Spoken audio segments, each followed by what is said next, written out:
दर्पण झूठ ना बोले। बादशाह अकबर के राज्य में एक धूर्त महाजन किसी न किसी को प्राय गुप्त रूप से परेशान करता रहता था, लेकिन देखने में वह काफी भला लगता था। उसमें एक बड़ा ही विलक्षण गुण था, वह अपना रूप बड़ी होशियारी से बदल लेता था।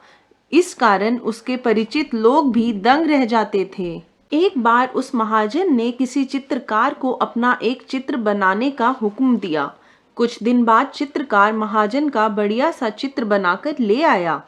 चित्र देखकर उसने अपनी भाव मुद्राएं तुरंत बदल ली। चित्रकार ने उसके चेहरे से अपने चित्र का मिलान किया तो उसमें बहुत अंतर पाया। लाचार होकर वह चित्र लेकर घर लौट आया। फिर जिस रूप में महाजन को देखा था वैसा ही चित्र बनाने लगा। 2-3 दिन बाद उसके नए रूप का चित्र तैयार हो गया। वह उसे लेकर महाजन के यहाँ पहुंचा। महाजन अपनी पूर्व प्रकृति के अनुसार फिर अपने चेहरे में परिवर्तन लाकर चित्रकार के सामने उपस्थित हुआ और चित्र में खामियां निकालने लगा। इस बार भी चित्रकार की समझ में उसकी चालाकी नहीं आई।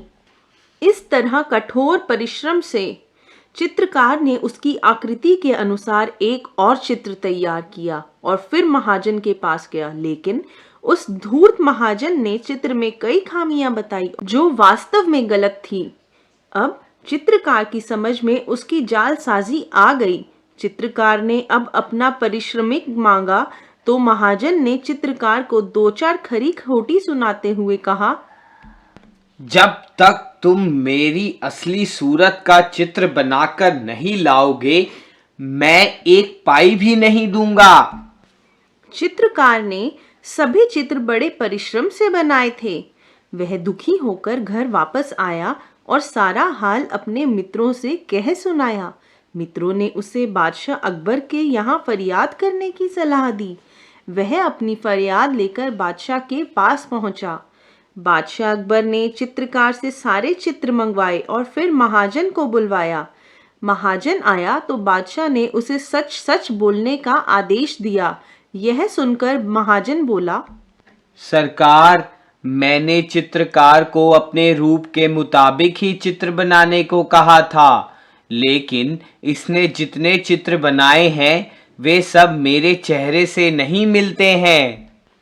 बादशाह की समझ में कुछ भी नहीं आया। जब उन्होंने अपने आप को न्याय करने में असमर्थ पाया तो बीरबल को बुलाकर सारा मामला सौंप दिया। बीरबल ने समझ लिया कि इस महाजन को शक्ल बदलने की कला आती है, जिससे यह चित्रकार को तंग कर रहा है।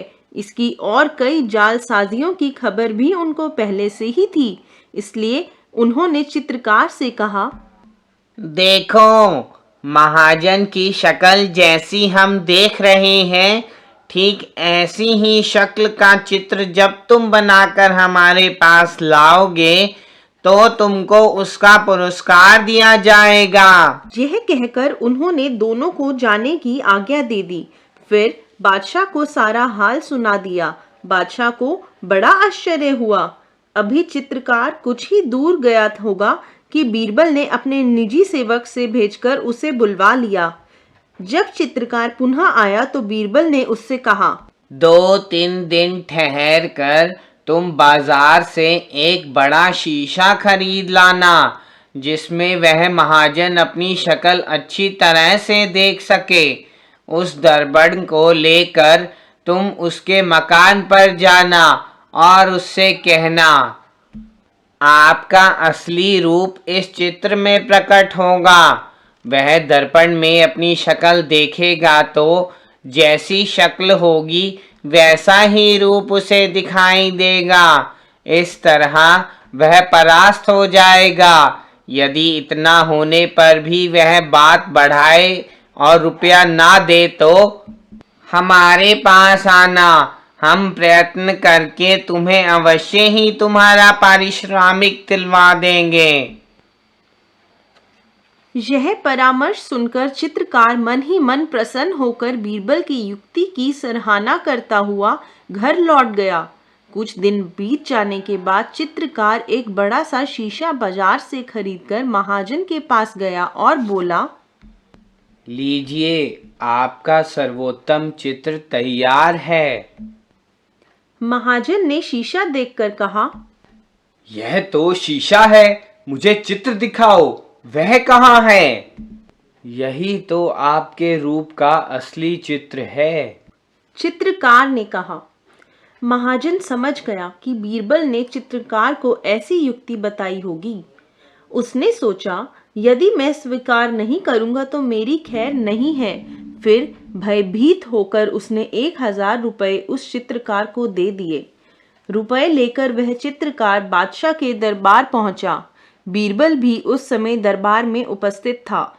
चित्रकार ने महाजन द्वारा चित्र स्वीकार करने तथा पारिश्रमिक प्राप्त हो जाने का सारा हाल कह सुनाया। फिर उनसे आज्ञा लेकर अपने घर चला गया। बादशाह को बीरबल की युक्ति बहुत पसंद आई। वह अत्यंत प्रसन्न हुए।